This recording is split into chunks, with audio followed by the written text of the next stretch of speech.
Hi, everyone. This is Tom. And for my first talk, I want to talk about a light bulb moment about how to change your own behavior and those of others. Well, actually, a light bulb moment of how I got to understand of changing my own behavior. And what I want to do is I want to argue that ability eats motivation for breakfast, when it comes to behavioral change. And so I have a background in behavioral science, and the behavioral sciences can really teach us a lot about how behavioral change happens, how we can influence our own behavior, and how we can use these laws and these principles from the science of behavioral change to influence the behaviors of others. And I think that one of the most underestimated forces for behavioral change is called ability or capability. If we can we have the tendency to look for motivation when we want to change people's behavior. We're thinking about, motivating them, or we're trying to rely on discipline, and we have the tendency to think that relying on our deep motivation and our discipline really does the job of getting us to eat healthier or to work out more or to do the difficult things that we actually would like to achieve. However, the problem, of course, is that motivation constantly dips. Our motivation is being attacked, well, first and foremost, with under attack by distraction and seduction. I want to work out, and my rational self, and definitely my successful future self, is highly motivated to go to the gym or to eat more healthy. But my current self is tired, is distracted, is and is under constant attack of cookies and soda drinks and delicious glasses of wine and beers to drink with my partner on the couch. So if motivation, if achieving behavioral change through motivation is that difficult, and only superhumans and super athletes can achieve behavioral change relying on discipline, then what might be a better approach? And behavioral science really tells you a very directs you to a very specific set of interventions, and these interventions are called ability interventions. And so the big question we should always ask ourselves, instead of asking ourselves how to motivate people to change their behavior, really is the question: how can we make it easy for them to change their behavior? How can we make it automatic to change their behavior? Or the other way around, can we make the undesired behavior more difficult or even impossible to perform? Well, turns out that this quite overlooked strategy really is the is the highway to behavioral change. And so I want to illustrate this point with a couple of examples. So one example is how I became vegetarian. I grew up in a village in the countryside in Belgium, and eating meat really is part of who you are. You're My family kind of looks strange, and even looks down on the fact that I wanted to become a vegetarian. But the way I became a vegetarian was not relying on discipline, because the availability of meat always was kind of the more seductive alternative. The simple intervention I did is at certain moments, my wife and I decided to go shopping for a whole week, and we simply bought recipes for a whole week, and these recipes were only vegetarian recipes. And so it took me about 2 weeks to get used to the idea, but I had no alternative. Whenever I wanted to eat something, with meat, there was no meat available in the refrigerator. So I had to eat vegetarian. And the beautiful thing about this is that after 2 weeks of simply, triggering vegetarian eating behavior, after these 2 weeks, I simply observed myself and I thought, hey, I've been eating vegetarian for 2 weeks. I must be a vegetarian. And after those 2 weeks, it simply became a routine. I didn't need to rely on motivation anymore, because it became automatic. It became obvious. Same thing with working out. I think it was the behavioral scientist Nirial who once said, never trust a behavioral designer who's out of shape. And I think that's a beautiful quote, because if you're out of shape and you're an expert on behavioral change, then you can't really say that you live up to your principles. But working out for me is a nightmare. It hurts. I hate it. I hate personal trainers. So every time we have and she's now 5 year old, but a couple of years ago she was 2 years old, didn't sleep at all. So every time I wanted to work out, and we were going, my wife and I were going to get married.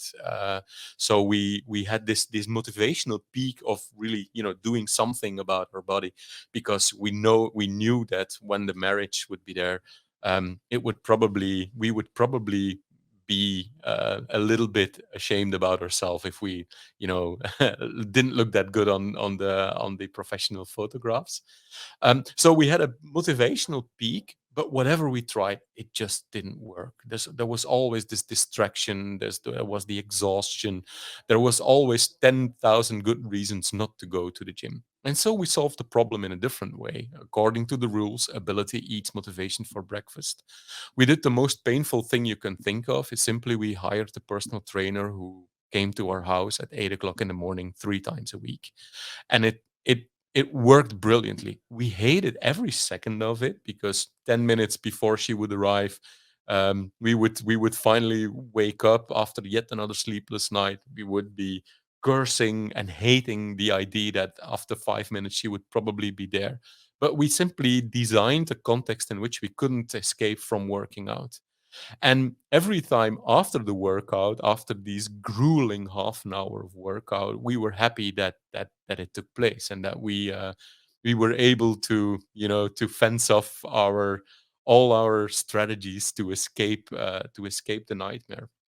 So in the behavioral science, this is also called creating a forcing function, designing a context in which you can't escape from the desired behavior.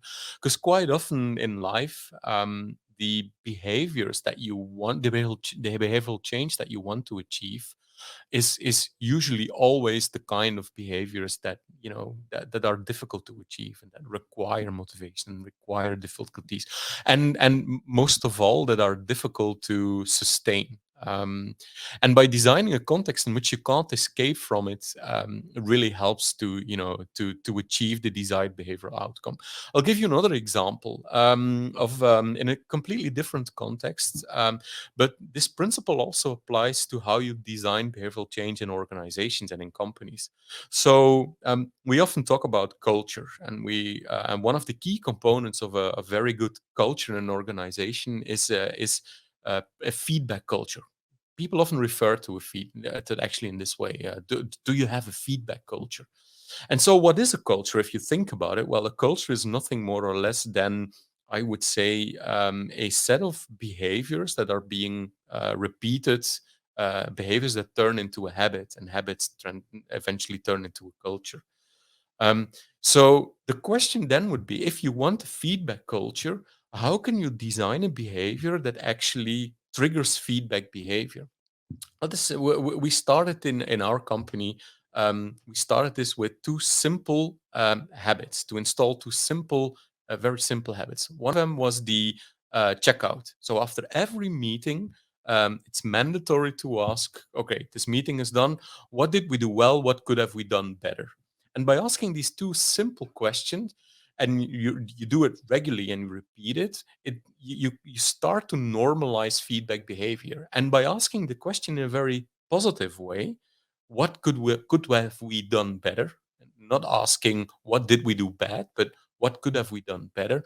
You encourage people, you invite people to contribute and to do something positive.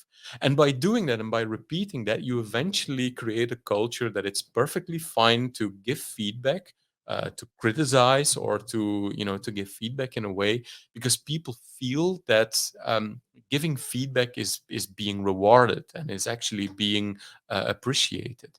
So a second intervention we came up with was the retrospective, and the retrospective is something that a team does every 2 or 3 weeks on Friday. And in the retrospective, 4 questions are being asked by a team. What have I done? What do I think that I've done very good in the last couple of weeks? Do I think that I've should have done better? What do I think that you did great in the last couple of weeks? And what do I would suggest that you could have done better? And by simply organizing a team around these four constructive feedback questions, what we witnessed, for instance, that one team did this and one team didn't do this. Well, this completely transformed not only the team but actually the culture in the company. The team that did this in the first meetings, that was quite intense because they weren't used to all this feedback. But after a couple of weeks, they really started to get hungry for feedback, and it actually became quite fascinating to see that they became so hungry for feedback because they felt completely psychological safe, because they learned to give feedback, they learned to get feedback, and they started to sense that it was a complete safe, context for giving feedback. That for this team it was completely obvious to constantly, give people feedback on their behaviors, on the tone of their behaviors. And for other people, this felt incredibly uncomfortable to witness this behavior, but for them it became just simple, it became just obvious. So if motivation eats, sorry, if ability eats motivation for breakfast, I think we can achieve great things with that. And I want to quickly share a couple of examples from this, where this principle is at work on a much larger scale. And for instance, if you think about all these what we call wicked design problems, like climate change or refugee problem, or for instance, donation. These are all interesting wicked design problems to design behavioral change at massive scale, at a giant scale. And so I want to give an example of how Norway succeeded in getting people to buy electric cars. Apparently, at this moment in Norway, about 80% of all the cars that are being sold are electric. And so the question is, how did they achieve that? Because in many other countries, we're trying to motivate people into buying electric cars, but simply we don't succeed at it. Well, what Norway did was quite a brilliant behavioral strategy. So first one was, electric cars don't need to pay at the toll booth, which turns out to be a very motivational strategy as well, because every time you're standing in front of a toll booth, for instance, to get into Oslo, you constantly see you driving billboards for electric cars, because you are waiting to pay while they are just driving next to you, and you see them, crossing the toll booth while you're waiting in line to actually pay for it. The second strategy is they made parking in the city for electric cars for free. You can simply charge your car while you are parked, and again, when you're driving a combustion engine, you have to pay for it. So by simply creating these two ability interventions, it actually became highly motivating for people to buy electric cars. And turns out that these two simple interventions created the context in which Norway is leading all the other European countries by far in electric car adaptation. Um, Another classic example, of course, is organ donation. If you want your populace to, to subscribe to the idea that after they die they would donate, or they might want to give away their organs for organ donation. Well, it turns out that there's a massive difference between apparently half of all the European countries. So in half of the European countries, you are by default an organ donor unless you actively fill in a form that you don't want to be one. Well, it turns out that in these countries, in the end, about 95 to 98% of all people end up as being, well, literally end up being an organ donor.